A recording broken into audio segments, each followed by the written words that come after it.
আমি এখানে বাসা হারিয়ে ফেলছি। আমার ছোট ভাই, আমার আপা যা বলে গেল তার সন্তানের জন্য আমি কি বলবো। আমার চারটি সন্তান রয়েছে।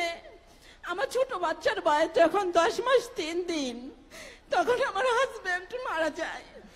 আমি 4 আগস্টের কথা বলছি, যখন উনি আমার কাছ থেকে শেষ বিদায় নিয়ে যায়, তখন ভোর 6টা বাজে। আমি নামাজ পড়লাম, ফজরের নামাজ পড়লাম, একই সাথে উনি প্রস্তুত হচ্ছে মিস্ত্রিতে যাওয়ার জন্য। প্রতিদিন উনি ঘর থেকে বের হতো আর আমাকে বলেছে, তো আমাকে বিদায় দাও, যদি শহীদ হয়ে যায় তাহলে আমাকে মাফ করে দিও, আর যদি বেঁচে থাকি বিজয়ের পতাকা হাতে নিয়ে ফিরবো ইনশাআল্লাহ। সেদিন 4 আগস্ট আমি বললাম, আপনি যাবেন, এভাবে কথা বলে যাচ্ছেন, যদি নাই ফিরেন তাহলে আমার ছোট ছোট 4টি সন্তানের কি হবে। সেদিন আমাকে বলেছিল, তুমি আমার কথা ভেবো না সাথী, ছোট ছোট কলের গুলোর কথা ভাবো, যারা এখনো ফুল হয়ে ফুটিনি। আমি তো 4টি সন্তান হয়েছে আমার, আমি তো ফুল হয়ে ফুটেছি। তারা এইভাবে যদি রক্ত ঝরাতে পারে, আমি একটি দলের কর্মী, আমি আশুলিয়া সাধারণ সম্পাদক, স্বেচ্ছাসেবক দলের, আমি কিভাবে ঘরের ভিতরে থাকবো তুমি আমাকে বলো।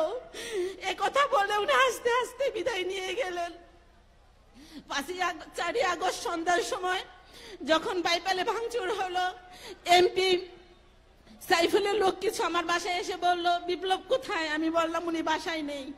5 আগস্ট যেন তাকে মিছিলে না দেখি, যদি সে যায় তাহলে তার প্রাণের হুমকি আছে। আমি ওনাকে ফোন করে বললাম, এই কথা বলে গেছে সাইফুলের লোক। তখন উনি বলল, আমি বাসায় যাব না, কালকে তুমি আমাকে 1 সেট কাপড় পাঠিয়ে দিও আমার ছেলেকে। আমার ছেলে ইন্টার সেকেন্ড ইয়ারে পড়ে, এবার পরীক্ষার্থী, সে এখানে আসতে পারেনি। বলেছে, আম্মু আমি কি বলবো বাবার জন্য, যে দলের জন্য বাবা এভাবে প্রাণ হারালো, সে দল কতটুকু আমাদের পাশে রয়েছে। তারপরও আমি ধন্যবাদ জানাই দেওয়ান সালাউদ্দিন বাবু ভাইকে, উনি সশরীরে আমার বাসা 2 বার উপস্থিত হয়েছে, মাঝে মধ্যে ফোন দিয়ে আমাকে খোঁজ খবর নেয়। আরো ধন্যবাদ জানাই নজরুল ইসলাম মামাকে, যিনি পাশে না থাকলে আমি হয়তো এই সমাজে বেঁচে থাকা আমারও হতো না, বেঁচে থাকতে পারতাম না।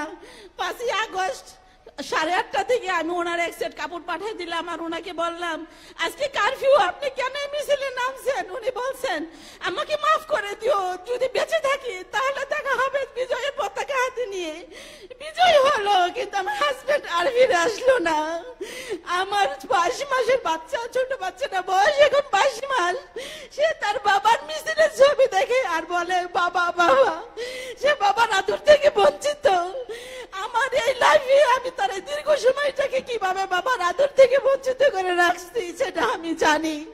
স্বয়ং আল্লাহ রাব্বুল আলামিন যেন আমার সন্তানদেরকে মানুষ করে তৌফিক দান করেন। আমি ধন্যবাদ জানাচ্ছি তারেক রহমানকে, যে কিনা আমাদের মনের কিছু কষ্ট অনুভূতি প্রকাশ করার এই সুযোগটুকু করে দিয়েছেন। আমি আজকে সার্থক। আমি বলবো, আমার হাজবেন্ডের মতন আরো যদি শহীদ হতে হয় এদেশের জন্য, প্রত্যেকে নিজের জীবন বাঁচিয়ে রেখে মাঠে নামবেন। কারণ আমি বুঝেছি, এই দেশের জন্য যদি কেউ রক্ত দেয়, সে রক্ত বৃথা যাবে না। আমার সাথে আপনারা বলেন, শহীদের রক্ত বৃথা যেতে দেব না, শহীদের রক্ত বৃথা যেতে দেব না। এই দেশের জন্য যদি প্রয়োজন হয়, আমার 2টি ছেলে সন্তান আছে, আমি এই মঞ্চে দাঁড়িয়ে বললাম, যদি দেশের জন্য আবারও রক্তের প্রয়োজন হয়, আমি সাথী খন্দকার, বিপ্লবের স্ত্রী, আমি আমার 2টি সন্তানকে 2 হাতে নিয়ে নামবো মাঠে। তোমার বাবা যে পথে গিয়েছে, তুমিও সে পথে যাও।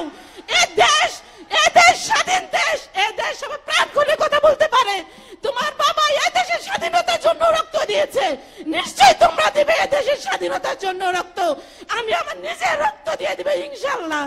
আমি এর চেয়ে বেশি কিছু কথা বলতে পারবো না। যদি আমার কথার মধ্যে কেউ কষ্ট পেয়ে থাকেন তাহলে আমাকে মাফ করবেন। আসসালামু আলাইকুম ওয়া রাহমাতুল্লাহ।